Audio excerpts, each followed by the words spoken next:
जो संगठन तमाम दल जुड़े हैं, एक संगठन बनाया जिसका नाम दिया है इंडिया, उस बैठक में आप शामिल क्यों नहीं हुए थे? देखो दीदी, उन्होंने मुझे बुलाया नहीं। मैं आपसे झूठ कह दूं इससे मेरा अपमान है? नहीं, बिल्कुल अपमान। सच कहने में कभी अपमान है? सच कड़वा जरूर जी, होता है। कि आप बहुत जल्द संसद में नजर आएंगे, यानी कि सांसद बन अच्छा सकते हैं। अच्छा अच्छा। तो फिर अच्छा क्या आप नहीं, मैं नमस्कार, इस देश में कंगना रनौत जैसी एक्ट्रेसेस को सरकार की तारीफ करने पर वाई कैटेगरी की सिक्योरिटी मिल सकती है, लेकिन दलित, शोषित, वंचितों की आवाज बनने वाले उनके नेता को सिक्योरिटी नहीं मिल सकती। क्यों? इस बात पर आज हमारे साथ चंद्रशेखर आजाद जी हैं। चंद्रशेखर आजाद जी, गोली लगी, हमला हुआ, लेकिन फिर भी अभी तक आपको सिक्योरिटी नहीं मिली है। सरकार किस बात का इंतजार कर रही है? मेरी जान जाने सरकार के मंसूबे कामयाब नहीं हुए ना। सरकार उम्मीद कर रही है कि दूसरा कुछ हो जाएगा। शायद वो प्लान भी कर रहे हैं कि जब ये नहीं रहेंगे तब फिर हम कहेंगे कि हाँ, हमसे मिस्टेक हुई है। और ये कहना बहुत आसान है। तो मुझे लगता है सरकार बस इंतजार कर रही है कि कब दूसरी बार मुझे मेरे ऊपर गोली चले और इस बार मेरी जान चली जाए, तब वो शायद इस बारे में कुछ सोचेगी। लेकिन जब मैं इस बार चंद्रशेखर जी। दिल्ली आया तो मैंने हम्म। अपने लिए नहीं, मैंने ये कहा कि देश में जो आज अन्याय हो रहा है, देश भर में जहां भी जिसकी सरकार हो, वहां अगर बहन बेटियां, बच्चे, बुजुर्ग सुरक्षित नहीं है, महिलाएं सुरक्षित नहीं है, तो फिर चंद्रशेखर आजाद की सुरक्षा ही क्या कर लेंगे? जो अन्याय आज देश भर में हो रहा है वो मेरे दर्द से ज्यादा बड़ा दर्द है। वो बहुत बड़ी पीड़ा है जिसको बयान नहीं किया जा सकता। वो चंद्रशेखर जी, सोने नहीं दे रही। एक बात की मैं गारंटी देती हूँ कि इस देश में दलितों, शोषितों, वंचितों की आवाज उठाने पर सिक्योरिटी नहीं मिलती। आप भी कहना शुरू कर दीजिए 2014 के बाद ये देश आजाद हुआ है। मैं गारंटी दे रही हूँ, सिक्योरिटी क्या, सरकार फूलों के हार लेकर आएगी आपके पास। मैंने जमीर का समझौता करना सीखा नहीं, बिकाऊ नहीं हूँ। आज आपको पता है ना, देश के वीर सपूत जो है, हम्म। चंद्रशेखर आजाद जी की जयंती है आज। जी जी। भारत की फजाओं में सदा याद रहूंगा, आजाद जिया हूँ, आजाद हूँ, आजाद ना हूँ। तो मैं मिट सकता हूँ लेकिन झुक नहीं सकता हूँ। मैं भारत के शौर्य का अखंड भाग हूँ। मैं चंद्रशेखर आजाद हूँ। तो मैं अन्याय के आगे घुटने नहीं टेकूंगा। और सुरक्षा छोड़िए, किसी भी ताकत के आगे। मैंने बहुत दिन पहले कहा कि अगर देश को बांटने वाले लोग मुझे देश की सर्वोच्च कुर्सी पर बिठा दें तो भी मैं उनसे समझौता नहीं करूँ, तो भी मैं उनसे अलग ही खड़ा रहूंगा। मैं विधायक एमपी बनने के लिए यहाँ आया ही नहीं हूँ। मैं जी। गलत का विरोध करने के लिए इस मैदान में आया हूँ, वरना रोटी रोजगार तो मैं कहीं भी कर लेता। मैं तो जा रहा था विदेश पढ़ने के लिए 2011 में। मेरे जी। फादर कैंसर से बीमार हुए तो मैंने उस अपने फादर की सेवा के समय और जब मैंने उनसे कुछ सीखा उसके बाद मैंने सपना छोड़ दिया। मुझे मेरे फादर ने समझाया, क्योंकि वो टीचर थे। टीचर समाज का दर्पण होता है। एक कक्षा में पढ़ने वाले 100 बच्चों में से कोई डॉक्टर, इंजीनियर, आईएएस, आईपीएस बनता है, कोई कुछ बनता है, लेकिन उनको बनाने वाले, उनको रास्ता दिखाने वाले टीचर होते हैं, उनके गुरु होते हैं। तो मेरे पिताजी ने मुझे सिखाया है कि अपने लिए तो हर कोई जीता है। जानवर भी अपने लिए भोजन की व्यवस्था कर लेते हैं। दूसरों के लिए जीना ही सर्वश्रेष्ठ जीवन है। तो अगर कुछ करना चाहते हो तो दूसरों के लिए जियो। और इसी काम को मैं आज तक कर रहा हूँ और आगे भी करता रहूँ। मैं ये पूछना चाह रही हूँ कि हाँ। जयंत चौधरी जी ने कहा है कि आप बहुत जल्द संसद में नजर आएंगे, यानी कि सांसद बन अच्छा सकते हैं। अच्छा अच्छा। तो फिर अच्छा क्या आप नहीं, मैं सपा आपको बता आरएलडी दूं के कि हम गठबंधन लोग के तो साथ यहाँ आप भी नजर आने वाले हैं ऑलरेडी क्या? ऑलरेडी हम लोग तो यहाँ अलायंस में हैं उत्तर प्रदेश के अंदर। जी। और क्योंकि वो अच्छे लीडर हैं और उनका धन्यवाद वो आए, उनके जी। बहुत सारे साथी भी हैं। तो उन्होंने अपने दिल की इच्छा व्यक्त की है। बाकी अकेला चंद्रशेखर करेगा ही क्या संसद में, आप बताओ। जिस देश में सच कह रहा हूँ, मुझसे नहीं कहा जा रहा, जी। जिस देश में रोजाना 86 महिलाओं का रेप होता हो, जिस देश में इतनी सुंदर पार्लियामेंट बनाई गई हो, लेकिन हर घंटे 46 महिलाओं के साथ, लगभग 50 महिलाओं के साथ यौन उत्पीड़न की घटनाएं होती है, उन प्रधानमंत्रियों का, मुख्यमंत्रियों का, उन मंत्रियों का, उन अधिकारियों का क्या करेगी जनता? क्या फायदा उन सब चीजों का जब हम नंगा नाच देखें, यहाँ जुल्म जाति देखें, जब हम ऐसा हाय पीड़ा महसूस करें कि हमें मौत से भी आराम ना मिले, तो उस पर मैं क्या कह सकता हूँ? ये संसद है किसके लिए? ये संसद है जनता की आवाज उठाने के लिए, जनता के हितों के लिए कानून बनाने के लिए। लेकिन कहाँ बन रहे हैं कानून? कानून तो बने, उनको इम्प्लीमेंट ही नहीं करा पा रही। कल से मैंने एक खेल देखा, जी जब मणिपुर पे लोगों ने सवाल किए तो आप सब मीडिया जो है, मेन स्ट्रीम मीडिया, वो राजस्थान के, मध्य प्रदेश के, बंगाल के, बिहार के आंकड़े गिनाने लगे। किसी ने ये नहीं कहा कि चलो हम दलगत राजनीति से ऊपर उठ के सारे दर सरकार ये तय करते हैं कि हमारे यहाँ किसी बच्चे के कपड़े नहीं नोचे जाएंगे, किसी को रेप नहीं होगा, किसी की हत्या नहीं की जाएगी, किसी को लूटपाट नहीं की जाएगी, किसी को नोच के एसिड नहीं डाला जाएगा। ये भारत की बर्बादी का इतिहास है। आपको मैं पता है कब जानता हूँ दीदी, जब आपको मैंने उसमें देखा, हाथरस जी। में। मुझे नहीं पता आप किस मीडिया में थी, लेकिन आप लड़ रही थी हाथरस जी में। जी। तो मुझे उस दिन एहसास हुआ कि यहाँ अच्छे लोग हैं जो सच बोलने की हिम्मत रखते हैं। तो मैं संसद जाने की इच्छा सबकी होती है। संसद में अगर जी जाऊंगा भी तो अपने लोगों के हितों के लिए जाऊंगा। मैं सड़क पर भी बोलता हूँ, बिल्कुल। सदन में जाऊंगा, सदन में बोलूंगा, इतने जोर से बोलूंगा कि हमारी बात सुनी जा सके। जी आजकल नेता जिनका वोट लेके जाते हैं, उनके पक्ष में एक शब्द नहीं बोल पाते। उनके ऊपर बाउंडेशन है उनकी पार्टी की, उनकी विचारधारा की। उस समाज की बाउंडेशन नहीं है जिस समाज की वजह से वो सदन में आए हैं। बाबा साहब अम्बेडकर ने कहा कि पॉलिटिकल रिजर्वेशन से हमारा प्रतिनिधित्व तो मिल जाएगा, लेकिन हमारा वास्तविक प्रतिनिधि नहीं जाएगा। आज ऐसा ही है। 131 SC ST के मेंबर हैं पार्लियामेंट के, लेकिन एक हिम्मत नहीं जुटा पाएगा कि वो सवाल पूछे सरकार से कि भाई इस सरकार का क्या फायदा अगर मैं अपनी मैं बहनों बेटियों की माओ की इज्जत नहीं कर पा रहा हूँ, उनकी रक्षा नहीं कर पा रहा हूँ। हमारे प्रदेश में भी ये हो रहा है, आपके प्रदेश में भी हो रहा है। किसी की हिम्मत नहीं है। सब मौन बने हुए, लाशें होगी हैं।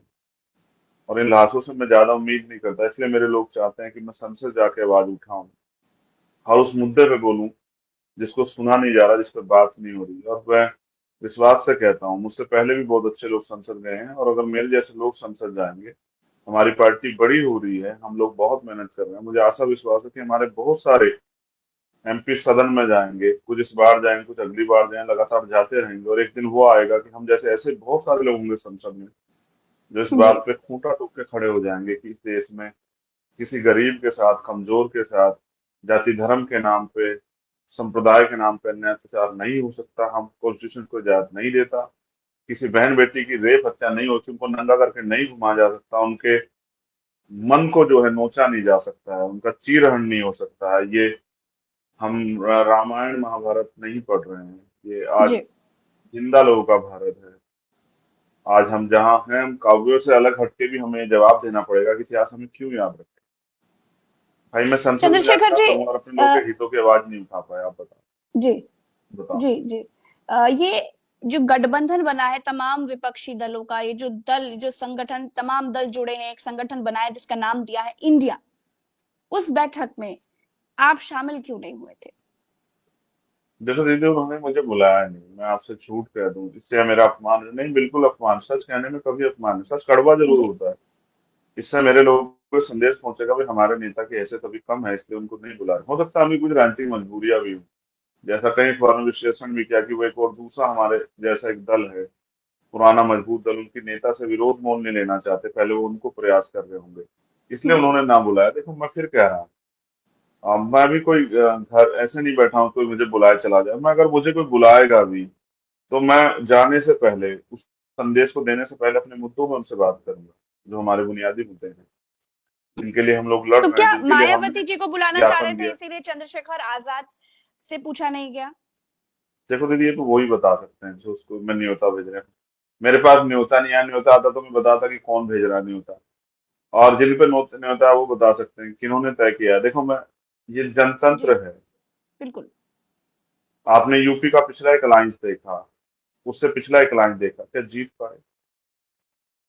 जब तक जनता आपके साथ नहीं है तब तक नहीं जीत पाओगे। और जनता जो है ना, जनता देखती है जनता कि कौन तो आदमी संघर्ष चंद्रशेखर जी, कर रहा है, पिछली बार कितना तो संघर्ष अखिलेश कर रहा है। यादव ने आपको शामिल ना करके गलती की थी, ये बात तो जग जाहिर है।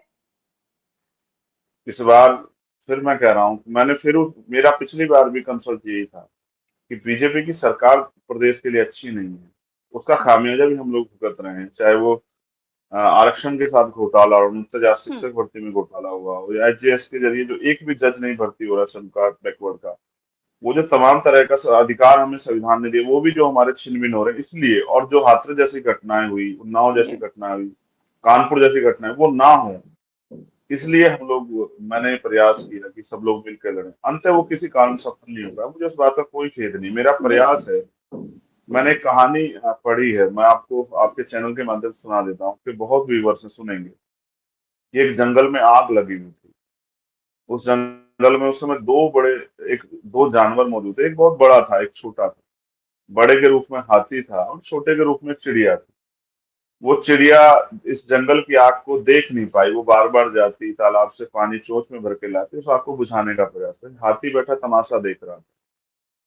तो हाथी ने चिड़िया की का उपहास उड़ाते हुए कहा कि "ये चिड़िया, नादान चिड़िया, जल जाओगी, तुम्हारी चोंच से ये आग नहीं बुझेगी"। तो चिड़िया ने बड़े अच्छे शब्द कहे, इतिहास चिड़िया को याद रखेगा कि हाँ, मैं जानती हूँ ये आग मेरी चोंच के पानी से नहीं बुझेगी, लेकिन फिर भी मैं प्रयास कर रही हूँ कि अपने घर को, अपने जंगल को, अपने प्रदेश देश को जलता हुआ न देख सकूं, या उसको रोक दूं अगर वो जल रहा है।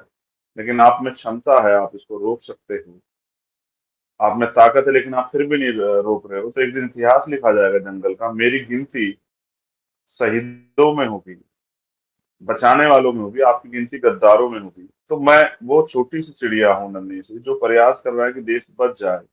जिस तरह से संविधान पे हमला हो रहा है, जिस तरह से नौजवानों के रोजगार पे हमला हो रहा है, जिस तरह से गरीबों की जेब काटी जा रही, महंगाई बेरोजगारी, जैसे किसान को फसल के दाम नहीं मिल तो रहे हैं। आपको क्या लगता अब है कि आज इस चिड़िया को इग्नोर करके एक बार भुगत चुके हैं, अगली बार भी भुगतने का के लिए तैयार हैं क्या, इसके इस चिड़िया समाज को ने छोटा समझकर? इस समाज ने, जिस समाज का मैं नेतृत्व करता हूँ, बहुजन समाज का, हमारे लोग, हमारे नेताओं ने बहुत मेहनत की है, और उन्होंने 2022 से, उससे पहले चुनाव से भी सीख लिया। हमारी 3 साल की पार्टी है, हम आपको अपने दम पे मेहनत करके कामयाब होकर दिखाएंगे। और फिर मैं कह रहा हूँ, मैंने मांगना सीखा ही नहीं। इतिहास गवाह है कि आज तक मैंने कुछ नहीं मांगा, मैंने कभी सरकार से भी नहीं कहा। मैंने एप्लीकेशन इसलिए दी क्योंकि हम लोग संवैधानिक दायरे में हैं। जब इस देश के हम्म। सेना प्रमुख को, जिनके अंडर में इतनी सेना है, उनको सुरक्षा मिलेगी, जब इस देश के आरएसएस के प्रमुख को सुरक्षा मिलेगी। हम भी टैक्स देते हैं, हमारे टैक्स के पैसे से जो है देश की अर्थव्यवस्था जो है वो चलती है। तो हमें उस पैसे का लाभ, अधिक की सुविधा का अधिकार लेने का हक क्यों नहीं है भाई? हम बराबर का टैक्स देते हैं, एक एक चीज में टैक्स देते हैं। सरकार में जो लोग बैठे हैं, भले ही उन पर टैक्स की छूट हो, हम पे नहीं है, हम हर हम्म। चीज में टैक्स देते हैं। तो हम, हमारे हमारे लोग जो हैं, ये उम्मीद चाहते हैं कि हमारे नेता सुरक्षित रहे। एक नेता को बनाने में समाज को 10 साल लग जाते हैं, उनकी उनकी खाल उतर जाती है। कई लोग जो हैं, कई सौ लोग कुर्बानी देते हैं, शहीद होते हैं, कोई एक्सीडेंट में मरता है, कोई गोली खा के मरता है, कोई पुलिस की लाठियों से मरता है, कोई जेल में जाता है, किन पे मुकदमे झेलने पड़ते हैं। एक नेता को तैयार करने में 10 साल लगते हैं समाज के, तब जाके एक नेता तैयार होता है। मुझे मेरे लोगों ने खून से खींच के तैयार किया है।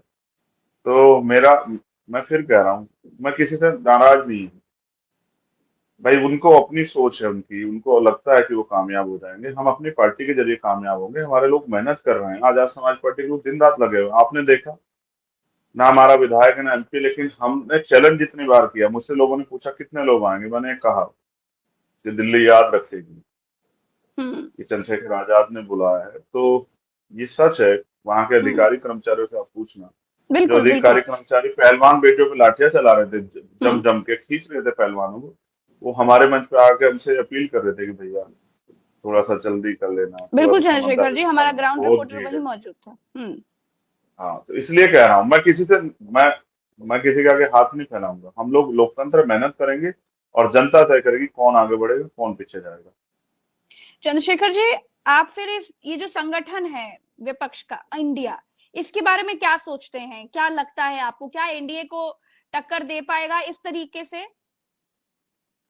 देखिए, ये तो उनको तय करना है कि वो किस तरह से टक्कर दे पाएंगे। उन्होंने उसके लिए कुछ रणनीति क्योंकि बनानी होगी। ताकत तो सबको एक साथ लेकर के होगी ना।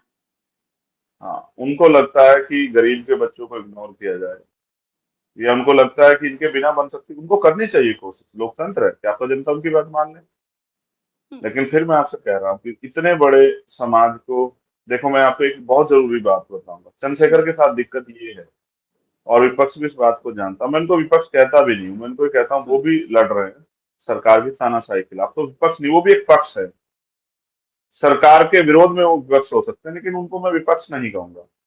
तो उनको पता है कि चंद्रशेखर के साथ दिक्कत ये है कि अगर उनकी सरकारों में भी इन वर्गों के क्या कोई अहित होगा? इन वर्गों के साथ अन्याय होगा? दलित, पिछड़े, आदिवासी, मुसलमान, जैन, सिख, बौद्ध, ईसाई, महिलाएं देश की प्रदेश की, तो उनके साथ कोई अन्याय होगा तो ये आदमी चुप नहीं रहेगा, क्योंकि इसको राजनीतिक स्वार्थ से ज्यादा, कुर्सी से ज्यादा अपने समाज से प्रेम है, इन लोगों से प्रेम है, उन आवाजों से प्रेम है जिनको सुना नहीं जा रहा है। तो वो भी इस बात को जानते हैं। सबकी शिकायत यही है, सबको लगता है कि हम्म। चंद्रशेखर अगर हमारे साथ रहे तो मुंह बंद करके रहे। मेरा मुंह बंद, मैं आजाद हूँ। हम्म। मेरा मुंह एक ही बार बंद होगा जिस दिन मैं इस दुनिया से चला जाऊंगा। जब तक मैं जीवित हूँ, मैं अन्याय का, चाहे मेरे साथ के लोग अन्याय करें या सामने दूसरे लोग अन्याय करें, मैं अन्याय के खिलाफ बोलता रहूंगा। और मैं आपसे वादा करके कह रहा हूँ, आज ये रिकॉर्ड रहेगा, अगर हमारी सरकार जब आ जाएगी, अगर उसमें अन्याय होगा किसी भी तरह का, उस अन्याय के खिलाफ भी मैं अपने सब लोगों के साथ खिलाफ खड़ा हो जाऊंगा। लेकिन अन्याय नहीं होने दूंगा। हम बाबा साहब अम्बेडकर को मानने वाले हैं, फूले साहू को जी। मानने वाले हैं, माँ सावित्रीबाई फूले को मानने वाले हैं। हम समता, समानता, मैत्री, भाईचारे को मानने वाले लोग हैं। हम किसी का हित नहीं चाहते। बस जिनको अवसर नहीं मिले, जो आजादी से पहले भी इस देश में गुलाम की तरह जिए और जो आजादी के बाद भी इस देश में गुलाम की तरह जी रहे हैं, उन उस वंचित तबके को, हक वंचित समाज को उनके अधिकार दिलाना चाहते हैं, स्वाभिमान सम्मान का जीवन दिलाना चाहते हैं। यही एक लड़ाई है, हिस्सेदारी की लड़ाई है, और कोई लड़ाई नहीं। ना ही देश में धर्म और जाति की लड़ाई है। तो दुश्मन बड़ा क्या ये समझदार इंडिया है। संगठन चंद्रशेखर आजाद को इग्नोर करके इसके क्या दुष्परिणाम भोगेगा, क्या लगता है आपको? नहीं, मैं ऐसा नहीं करूंगा। हम्म। मैं उनके लिए मंगल कामनाएं करूंगा। बुद्ध, कबीर, रविदास, नानक जी को मानने वाले लोग, उनके लिए मैं उनके लिए मंगल कामना करूंगा। वो बहुत मजबूती से आगे बढ़े, और जिस लक्ष्य के साथ वो आगे बढ़ रहे हैं, तो आप ये तो मानते उसको हैं कि पूरा करें। इंडिया जो है वो चंद्रशेखर आजाद को इग्नोर कर रहा है? मैं इंडिया नहीं कर रहा। इंडिया संगठन। नहीं नहीं, यूपीए का परिवर्तित जो नया नाम आया है, वो उनको, उनकी बात कर रहा हूँ। उनकी बात ये आप कर रही है। इंडिया तो हमारे खून में बहता है। हम्म। तो ये इंडिया के नाम गठबंधन से जो हम अलग अलग लोग, विपक्षी दलों का गठबंधन जिसका नाम इंडिया दिया है, हाँ, ये आपको इग्नोर कर रहा है? मैं आपको एक बात बताता हूँ, भारत हम्म। के लोकतंत्र की कितनी कितनी खूबसूरती है। आप 1,000 वादे कर लीजिए चुनाव से पहले, और आप चुनाव के बाद एक पूरा ना कीजिए। आप अगर एब्सोल्यूट मेजोरिटी सरकार में, वो जनता जिन्होंने आपको वोट दिया उससे दुगनी जनता की सड़कों पे आ जाए, तो आपका कुछ बिगाड़ नहीं सकती।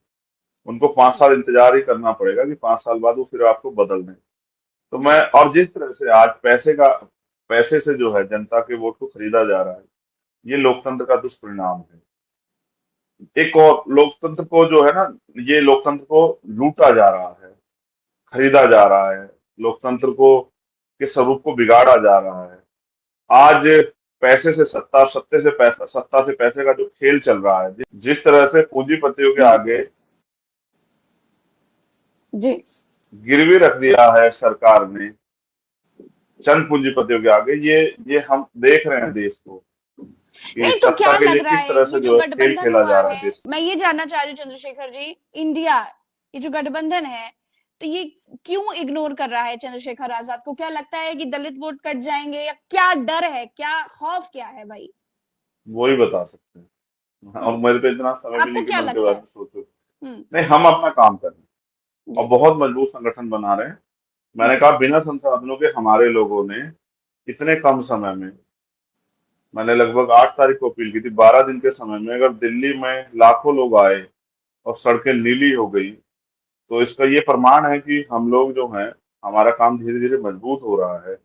कोई पौधा एक दिन में वृक्ष नहीं बनता, एक दिन में फल नहीं देता, एक दिन में छांव नहीं देता, कुछ समय लगता है। पहले भी जो बहुत सारे दल बने, उनको समय लगा। हमारा दल धीरे धीरे मजबूत हो रहा है। हमें लंबे समय तक ये लड़ाई लड़नी है। जी। हमारे दल के जरिए जो लीडरशिप तैयार होगी, जो आज है भी और हो भी रही है, वो बिल्कुल, लंबे समाज समय तक इस को देश की आप पर सेवा भरोसा करेगी। है चंद्रशेखर जी, ये दिखाई दे रहा है, ये बिल्कुल साफ है। जी। तो उसको, उनको, जिनको हम तैयार कर रहे हैं, क्योंकि ये हम जिस आंदोलन को आगे बढ़ा रहे हैं, माननीय काशीराम साहब का आंदोलन है, सामाजिक परिवर्तन, आर्थिक मुक्ति का, कि समाज में जो गैर बराबरी है, चाहे वो धर्म के आधार पे हो, चाहे वो जाति के आधार पे हो, चाहे वो आर्थिक आधार पे हो, चाहे लैंगिक आधार पे हो, चाहे वो शैक्षणिक आधार पे हो, वो सब तरह की गैर बराबरी दूर हो। और जो आर्थिक मुक्ति वो कहते हैं कि आर्थिक रूप से जो असमानता है, कि एक आदमी पे खाने को रोटी नहीं, एक आदमी के यहाँ जो है बहुत उनके कुत्ते भी जो हैं वो घी खा रहे हैं, उन्हें कुत्ते भी एसी में सो रहे हैं, एक आदमी के सोने के लिए छत भी नहीं है। ये जो गैर बराबरी है, इसको मैं बहुत अच्छे से समझाता हूँ कैडर में, कि जब 14 अगस्त 1947 को हम लोग इस देश में गुलाम थे अंग्रेजों के, और 15 अगस्त 1947 को हम लोग आजाद हुए, लेकिन 16 अगस्त 1947 को, जिस 14 अगस्त को जो जिसकी आर्थिक स्थिति 16 अगस्त को तो वही थी। हमने पाकिस्तान को तो कुछ मदद की, लेकिन हमने भारत में रहने वाले लोगों को उनके पैरों पर खड़ा होने के लिए, क्योंकि आर्थिक पहले गैर बराबरी थी, संविधान से पहले अधिकार नहीं थे इतने, उनको हमने ऐसी कोई मदद नहीं की वो अपने पैरों पर खड़े हो जाएं। और जो अधिकार थोड़े बहुत थे हमने उनको दिए भी, उनको हमने रोज नीचा दिखाया, रोज उनको जो है ना तमाम तरह से अपमानित किया कि वो कभी अपने आप को इस देश का हिस्सा ही ना समझ पाए, इस व्यवस्था का हिस्सा ही ना समझ पाए। मैं बहुत अच्छी तरह समझता हूँ कि महिलाओं पे अत्याचार क्यों होते हैं। मैं बहुत अच्छे से समझता हूँ कि वंचित तबके पे अत्याचार क्यों होते हैं। अत्याचार इसलिए होते हैं कि इस देश की आधी आबादी अपने हक अधिकारों की मांग ना करे, इकट्ठी ना हो जाए, अपने पैरों पर ना खड़ा हो, तो रोज उसको नीचा दिखाओ। इसलिए उसको घर से लेके सड़क तक हमले होते हैं, इसलिए उसको जो है नोचा जाता है कि वो अपनी हिम्मत बता के अपने अधिकारों के लिए ना बात करे। और हक वंचित समाज जो है उन पे इसलिए हमले होते हैं कि उनकी आधी एनर्जी उनके आंदोलन की इसी काम में बीत जाए, और वो अपनी जो हक अधिकार की लड़ाई उसको ना लड़ पाए। ये एक षड्यंत्र है, और षड्यंत्र को वो लोग करते हैं जो नहीं चाहते देश में मानवता का राज स्थापित हो, गैर बराबरी दूर हो, और इंसान इंसान को बराबर समझा जाए। ऐसी सोच के लोगों को हटाने के लिए हम इस आंदोलन को हमने राजनीतिक आंदोलन बनाया, और अब इस राजनीतिक आंदोलन के जरिए हम लोग जल्दी जो है इस सोच के लोगों को हटाने में कामयाब हो जाए। जी चंद्रशेखर जी, मैं एक चीज देख रही हूँ कि आप बहुत मेहनत कर रहे हैं, आपकी पार्टी, आपके लोग सब बहुत मेहनत कर रहे हैं। आप हॉस्पिटल जा रहे हैं, फिर आ रहे हैं, लोगों से मिल रहे हैं, आप हर दिन हॉस्पिटल जाते हैं। आपकी तबीयत अभी भी ठीक नहीं है, अभी भी आप बिल्कुल हॉस्पिटल जाते जाते मैंने आपको रोका हुआ है। पहले तो आपका बहुत बहुत शुक्रिया कि आपने मुझे समय दिया। लेकिन आप 2024 को लेकर, क्योंकि आपका संगठन भी बहुत बड़ा है, तो आपने क्या सोचा है 2024 को लेकर? क्या कुछ नया होने वाला है चंद्रशेखर जी? दीदी देखो, मैं तो जिंदा भी हूँ, हॉस्पिटल चला जाऊंगा, लेकिन आपको पता है बहुत सारे लोग तो हॉस्पिटल के बाहर जो है पैदा होते हैं, हॉस्पिटल के बाहर दम तोड़ देते हैं, हॉस्पिटल में पैसे ना होने के कारण दम तोड़ते हैं। मैं एक घटना का जिक्र आपके यहाँ करूंगा, फिर मैं 24 पे बात आपको जवाब दूंगा। जी। कल मेरे पास एक फोन आया, एक बच्चा दिल्ली यूनिवर्सिटी में पढ़ता है, मुझे फोन आया, बहुत होनहार है, अपने गाँव गया था। उसको उसकी उसको गोली मार दी गई, लूटपाट करने वाले लोगों ने, 3 लोगों ने उसको गोली मार दी। उसने लूटपाट का विरोध किया। अब वो हॉस्पिटल में, उसके परिवार का फोन आया कि हॉस्पिटल में लोग 18 लाख रुपए मांग रहे हैं। उन्होंने जो कुछ था पेश केस के 2-3-4 लाख रुपए इकट्ठा कर दिए। अब मेरा एक सवाल यहाँ खड़ा होता है, पुलिस की लापरवाही से गुंडों के इतने जो है हौसले बढ़े, उन्होंने गोली मार दी। उस जिन जो कुछ उनके माँ बाप से था उन्होंने उस बच्चे के लिए लगा दिया। निकुंज उसका नाम है, अखबार में भी मैंने पढ़ा। हम्म। अब वो बच्चा, उसके पिता, वो पैसे कहाँ से लेगा? उसकी जान जो है ना, वो मौत और जिंदगी बीच वो लड़ रहा है, वो उसके पिता कहाँ से लाए 18 लाख रुपए? अगर नहीं पैसे आएंगे तो वो बचेगा नहीं, हॉस्पिटल के, प्राइवेट हॉस्पिटल के लोग इलाज नहीं करेंगे, शायद उसका एक फेफड़ा भी खत्म। शेखर जी, आवाज आ रही है आपको? मुझे लग रहा है फ्रेम फ्रीज हो गया था, शायद कुछ नेटवर्क इश्यूज हो रहे हैं उस तरफ। आपकी और मेरी बात है, सरकार को अच्छी नहीं लग रही। हम्म। तो आप आगे की बात उसके बताएं। पिता मुझसे कह रहे थे कि मैं पैसे कहाँ से लाऊं, मेरे पास जो कुछ था मैंने इसके ऊपर पढ़ाई पे लगा दिया। अब जो कुछ था उसको बेच के मेरे पास जो पैसे थे मैं लगा दिए, मगर मैं कहाँ से लाऊं? गलती अधिकारियों की है कि गुंडे जो हैं उत्तर प्रदेश सरकार के, तो रहते जो हैं उनके हौसले बड़े हुए हैं। उन्होंने उस बच्चे को गोली मार दी, उसके जीवन पे बनाई है, लेकिन वो उसके पिता पैसे कहाँ से अफोर्ड करें? मैंने कल वहां के एसएसपी को फोन किया, मुख्यमंत्री वहां आए तो उन्होंने कहा मैं भी देखता हूँ क्या कर सकता हूँ। मैंने वहां के जिलाधिकारी को फोन किया, उन्होंने कहा कि मैंने उनसे कहा कि आप बता दो अपने जिलाधिकारी को कि तनख्वाह तुम लेते हो और लोग क्यों मर रहे हैं, तुम कुर्सी पर बैठे क्यों हो भाई? हम्म। नीचे तक कांस्टेबल से लेके सब तनख्वाह लेते हैं ना, पूरा जिला है, एसएसपी भी तनख्वाह लेता है, जितने एसपी देहात और इसकी सिटी हैं वो भी तनख्वाह लेते हैं, सीओ भी तनख्वाह लेते हैं, इंस्पेक्टर्स एसआई भी तनख्वाह लेते हैं, हेड कांस्टेबल तनख्वाह। जनता क्यों मरे भाई? ये वो कहाँ से लाएगा बाप पैसे? तुम कुछ अलग से पैसे दे रहे हो, कोई तनख्वाह दे रहे हो उनको? गरीबों की जान लेना चाहते हो? सरकार में बैठ के बात बताते गुंडे भाग गए। सच ये है कि आम आदमी इस सरकारों में पिस रहा है। अब मैं आपको 24 के लिए बताता हूँ, इसका जवाब नहीं है किसी पे कि वो, अगर वो बच्चा मर जाएगा और उसके माँ बाप ने अपना खून पसीने जिसको सींचा है, उनके जो सपने हैं वो कहाँ जाएंगे? इसका जवाब नहीं है मुख्यमंत्री जी पे, इसका जवाब नहीं है वहां के एसएसपी और डीएम पे। और मैं जाऊंगा 1-2 दिन में, ठीक होते जाके बैठूंगा डीएम के दफ्तर के बाहर, उनको बताऊंगा किस तरह से लोग जानों से खेल रहे हैं, और एसएसपी से पूछूंगा कि ये कानून व्यवस्था है? बड़े बड़े स्टार लेकर आके बैठे कुर्सियों पे, नींद आ जाती है शाम रात में घर में पढ़ के? आपके बच्चे हैं तो क्या, जो आम लोग हैं उनके बच्चों को जिंदगी वैल्यू नहीं? अगर ये आपके बच्चे के साथ हो जाता ये किसी मंत्री के बच्चे के साथ हो जाए तो क्या होता है देश में? ये किसी जज के बच्चे के साथ हो जाए तो क्या होता है देश में? ये किसी नेता के बच्चे के साथ हो जाए तो गरीबों को जिंदगी की वैल्यू नहीं है क्या? मैं पूछूंगा जाके उनसे सवाल। तो इसलिए, और 24 की बात जो आप कर रही हैं, आप 24 में देखना, 2023 का 24 से पहले चुनाव है, मध्य प्रदेश, राजस्थान, तेलंगाना, छत्तीसगढ़, हमारी पार्टियां बहुत मजबूती से लड़ेगी। कल हम पे बहुत नए सारे लोग आए थे, मैं गया था अम्बेडकर भवन मिलने। अब जल्दी हम अपनी पार्टी की का नया संगठन जो है वो झारखंड में, उसकी इकाई छत्तीसगढ़ में, तेलंगाना हम्म। में और हरियाणा में जो है वो अगले 3-4 दिन के अंदर घोषित करने जा रहे हैं। हमारा दल मजबूत हो रहा है, लोगों का विश्वास बढ़ रहा है। इस गोली ने जैसे इस गोली ने मेरे जीवन में एक ठहराव दे दिया है, जी। वैसे ही हमारे लोगों में भी ये विश्वास भी पैदा कर दिया है कि अब हम ज्यादा दिन जो हैं अपने दिल को किसी के भरोसे नहीं छोड़ें। कोई हमारी आवाज नहीं उठा रहा, इतने पार्टियों से लोग जा रहे हैं, इतने दलों से लोग जा रहे हैं, कोई हमारी बात नहीं कर रहा। जब तक हमारा नेता नहीं जाएगा, हमारी पार्टी के लोग नहीं जाएंगे, हमारी कोई बात नहीं उठाएगा। इसलिए हमें, जब मैंने एचजेएस की बात की तो उत्तर प्रदेश में सारी दल हैं, किसी ने इसकी आवाज नहीं उठाई कि एक भी शेड्यूल कास्ट का बच्चा जज नहीं बन रहा बैकवर्ड का, किसी ने नहीं उठाया। तो हम्म। मेरा काम है लोगों में ये विश्वास पैदा करना कि वो आगे बढ़े, और मेरा काम है उनको समझाना। मैं बहुत मजबूती से काम कर रहा हूँ, मेहनत कर रहा हूँ, और आगे मेरी मेहनत जारी रहेगी। मैंने 10 साल का समय तय किया था कि मैं छुट्टी लूंगा। इस गोली ने मेरी छुट्टी लगा दी 10-15 दिन की। कल मुझे सांस लेने में दिक्कत हो रही थी, इसलिए फिर मुझे ब्लड निकलवाना पड़ा। पोलोसाइथीमिया वेरा से मैं पीड़ित हूँ, तो हर महीने मुझे जो है ब्लड निकलता है मेरा, हर 15 दिन में, महीने में, 2 महीने में एक एक 350 ml जो है ब्लड मेरा निकलता है। देखो कितना खून बन रहा है, क्या मेरा खून बहाएंगे लोग। मुझे जब मैं जेल में था मुझे स्लो पॉइजन दिया गया, उसकी वजह से मुझे जो है बहुत सारी समस्या का सामना करना पड़ा। इतना आसान नहीं है शोषितों की लड़ाई लड़ना, आपको बहुत चीजों का सामना करना पड़ता है। मगर फिर भी उनकी दुआओं, प्रार्थनाओं से, आशीर्वादों से बहनों के जिंदा हूं और लड़ता हूँ, लड़ता हूँ। चंद्रशेखर जी, कभी आपने वो एक्सपीरियंस नहीं बताया जब आप जेल में थे, तो क्या कुछ झेला होगा आपने? हाँ, ज्यादा दर्द कहते हैं ना, मैंने गाना मैं सुनता, मुझे अक्सर आदत थी जेल जाने से पहले गाना सुन के नींद आती थी। तो कहते हैं वो जख्म दिखाने से उनको हवा लग जाती है, वो नासूर बन जाते हैं गहरे वजह, इसलिए बताता नहीं, लोग डर जाएंगे। इतना भयावह है सफर। लोगों को सिर्फ वो चंद्रशेखर आजाद दिखता है, लेकिन उस चंद्रशेखर आजाद को बनाने में कितने लोग खपे हैं, कितने लोगों ने लाठियां क्या, उसने खुद क्या क्या झेला है, वो सुन के लोग कांप जाएंगे। कितना अगर सरकार शोषण करे तो कोई लड़ने ना आए। जैसा मैंने कहा कि हर माँ चाहती है शहीद आजम भगत सिंह और चंद्रशेखर आजाद पैदा हों, लेकिन हो पड़ोसी के यहाँ, क्योंकि उनको शहादत देनी है। मैंने वो टॉर्चर सहा है। जब मैं बीमार हो गया तो मुझे इलाज नहीं करने दिया।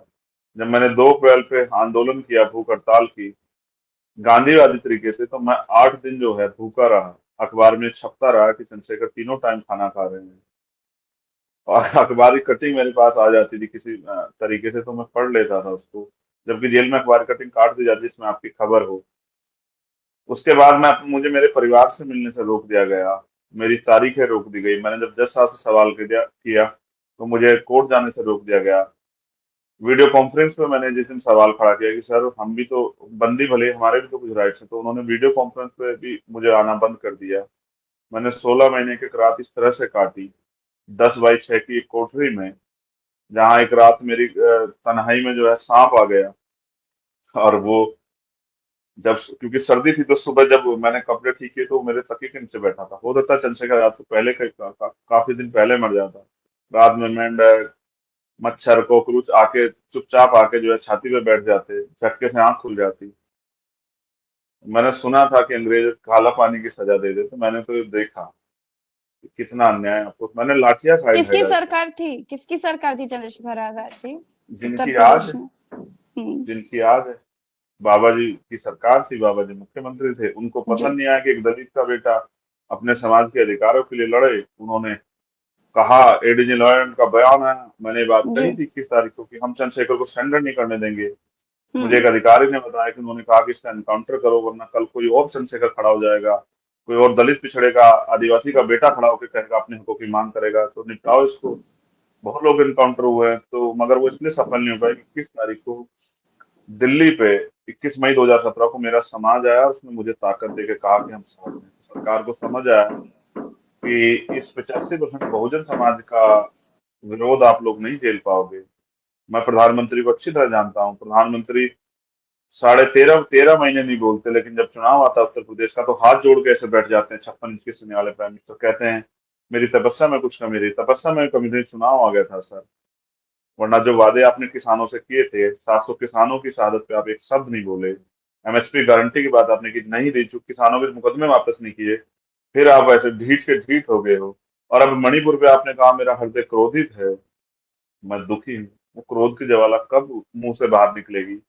कब वहां के मुख्यमंत्री को बर्खास्त किया जाएगा? कब वहां की सरकार को बर्खास्त किया जाएगा? हमने एक वीडियो देखी, लेकिन सच ये नहीं कि एक वीडियो है। अब आप सोचो इस वीडियो 2 महीने पुरानी है, कितना नंगा नाच हुआ होगा वहां।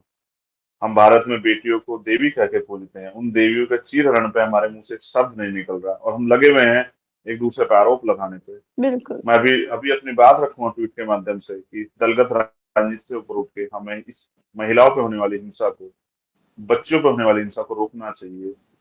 मणिपुर में वो 3 महिलाओं को नंगा नहीं घुमाया गया। इस देश की संस्कृति, विरासत, इज्जत और इस देश के जो सत्ता में बैठे लोग हैं उनके चरित्र को वो प्रदर्शन है कि सत्ता में बैठे लोग कितना गिर सकते हैं। इस देश की आत्मा को नंगा करके घुमाया गया है। इस देश के संविधान को नंगा करके घुमाया गया है। शर्म नहीं आती सत्ता में बैठे लोगों को, समझ नहीं आता कि ये हिंसा की आग कब उनके घर तक पहुंच जाएगी, उनको एहसास भी नहीं होगा। जी, चंद्रशेखर जी, बहुत बहुत शुक्रिया, आपने समय दिया। आप अस्पताल जा रहे थे, आप हमारे लिए रुके, आपने समय दिया, इसके लिए बहुत बहुत धन्यवाद। हमारे दर्शकों को आपने अपनी बात बताई, शुक्रिया। मैं आपके माध्यम से ये कहूंगा जी। कि हमारा दल भले ही आज छोटा हो, लेकिन हमारे लोगों के हौसले बहुत मजबूत हैं। वो बहुत ईमानदार से मेहनत करें। हम 2023 में इस दल को एक बड़ा दल बनाने के लिए मेहनत करेंगे। पुलिस सुरक्षा दे ना दे, हम जमीन पे जाके लोगों के बीच में जाएंगे, और हम इस लड़ाई को तब तक लड़ते रहेंगे जब तक ये लड़ाई जो है इसको हम मकाम पे नहीं पहुंचा देते। इसमें चाहे कितने चंद्रशेखर फंस जाएं। हमने भीम आर्मी के लोगों को संघर्ष से तैयार किया, आजाद समाज पार्टी के लोगों को संघर्ष तब से तैयार किया है, वो पीछे नहीं हटेंगे। और एक दिन इस देश में समता, समानता, मैत्री, भाईचारे पर आधारित राज स्थापित होगा, और लोगों की जानों की वैल्यू होगी। महिलाओं पे, बच्चों पे अन्याय जड़ से खत्म हो जाएगा। कोई किसी का अन्याय नहीं करेगा, किसी को जो डराएगा धमकाने, कोई किसी हत्या नहीं करेगा। वो राज आएगा, आप देख लेना। जनता में बहुत गुस्सा है, उनको जरूरत है कोई उनको ईमानदार से साथ खड़ा होकर लेके चले, उनके साथ धोखा ना करे, उनको ठगे ना। इसलिए लोग देर से भरोसा करते हैं। वरना जितनी मेहनत हम लोगों ने की है, इतनी मेहनत के बाद तो मुझे नहीं लगता कोई गुंजाइश बचती है। तो हम अपनी मेहनत जारी रखेंगे, जैसे आप बिल्कुल। ईमानदार पत्रकारिता कर रही हैं, ऐसे ईमानदारी से हम अपने काम को जारी रखेंगे और लगातार लड़ाई को लड़ते रहेंगे, और हर बिल्कुल अन्याय के खिलाफ चंद्रशेखर आवाज जी, उठाएंगे, आपकी जाति धर्म मेहनत से दिखाई ऊपर देती उठे। है, आपकी मेहनत दिखाई धन्यवाद। देती है, और समाज में आपका जो विश्वास है वो भी खुलकर बोलता है। शुक्रिया।